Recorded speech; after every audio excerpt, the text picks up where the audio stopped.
નમસ્કાર વિદ્યાર્થી મિત્રો, તો એકવાર ફરી તમારું સ્વાગત છે એકમ કસોટી સોલ્યુશનમાં। તો સાહેબ તમારે પૂરેપૂરું પેપર સોલ્યુશન જોવાનું રહેશે। તો ધોરણ 8નું આજે આપણે હિન્દીનું એકમ કસોટીનું પેપર સોલ્યુશન જોવાના છીએ આ વિડીયોમાં। 21/12/2024 તારીખ રહેશે કેટલી 21/12 અને હિન્દીનું પેપર હશે, કુલ ગુણ રહેશે 25 ગુણનું પેપર હશે। અહીંયા ભલે તમે 34 લખ્યા પણ આમાં એટલું આપણે કવર કરેલું છે, તો એમપી ક્વેશ્ચનો બધા લઈ લઈશું। તો ચેનલમાં નવા હો તો ચેનલને સબસ્ક્રાઈબ કરવાનું ભૂલતા નહીં, બેલ આઇકન દબાવી દેજો જેથી તમને નવા પેપર આવે એટલે સીધી નોટિફિકેશન મળી જાય। તો પ્રશ્ન નંબર 1 છે, निम्नलिखित प्रश्नों के सही विकल्प चुनकर उत्तर लिखिए। रमेश ने प्रवास में जाने की अनुमति मांगने के लिए किसे पत्र लिखा है? तो एम आप जवाब आवशे पिता को पत्र लिखा है। तो पत्र लेखन वालों प्रकरण 1 है आपणुं, एमांथी प्रश्न है। बीजू से कंडला क्या है? तो कंडला से कच्छ जिल्ला में आवेलू है ने कंडला शुं छे? कंडला से ई बंदर है एटले के बंदरगाह जवाब रहेशे। पछी से सुरजन कच्छ की कला का परिचय कराने वाली एक संस्था है। शुं छे? संस्था से जवाब आवशे संस्था। पछी से निम्नलिखित रिक्त स्थानों की प्राप्ति कीजिए। चौथा नंबर से गांधीधाम में खाली जगह प्रजा पाकिस्तान से आकर बस गई है। सूरजबारी, मजार, सिंधी, आदिपुर, प्रवेश द्वार। तो गांधीधाम में सिंधी प्रजा पाकिस्तान से आकर बस गई है। सिंधी प्रजा पाकिस्तान से आकर बस गई काथी?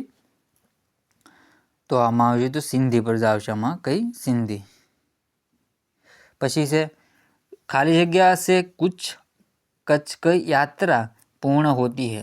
तो जवाब आवशे सूरजबारी। शुं जवाब आवशे?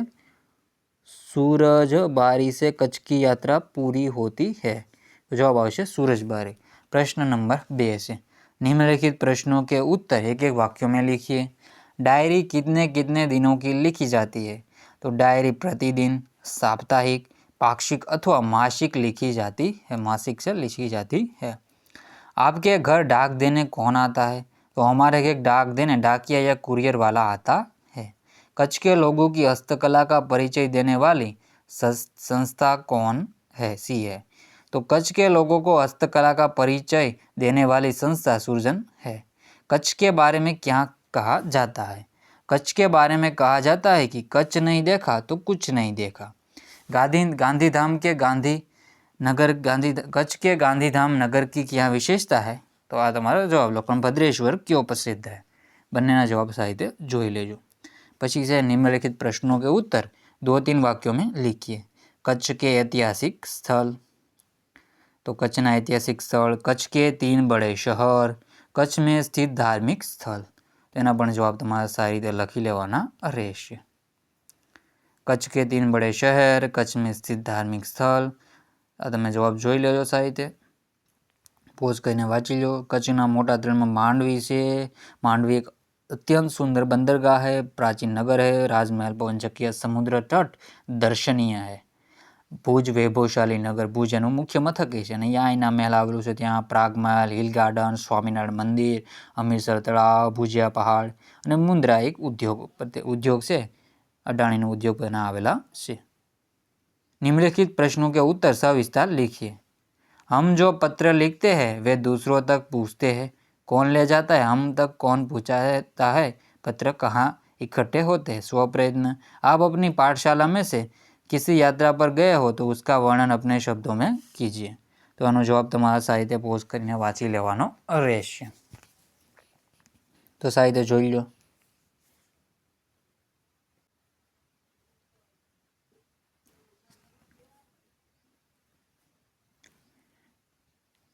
पछी से प्रश्न नंबर 4, निम्नलिखित शब्दों के विलोम शब्द लिखिए। आगे तो पीछे, प्राचीन तो अर्वाचीन, सुबह तो शाम। निम्नलिखित शब्दों के पर्यायी शब्द लिख दीजिए। रेगिस्तान तो मरुभूमि, स्मृति तो याद, राजा तो भूपति, राजा तो नरेश, भूपति ये तुम्हारे कही शको। निम्नलिखित विषय पर 4 वाक्य लिखिए। कच्छ के ऐतिहासिक स्थल। तो सामखियाली के उत्तर में धोलावीरा एक ऐतिहासिक स्थान है। यहाँ भारत की अति प्राचीन मोहनजोदड़ो संस्कृति के अवशेष पाए जाते हैं। लखपत गुरु नानक की स्मृति से जुड़ा प्राचीन स्थल है। किसी समय यह एक समृद्ध नगर था। यहाँ का किला पुराने इतिहास की याद दिलाता है। नियमानुसार पत्र लिखिए। बीमारी के अवकाश के लिए कक्षा शिक्षक को पत्र लिखिए।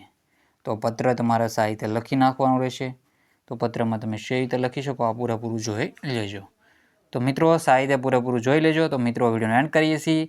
जय हिंद, जय भारत।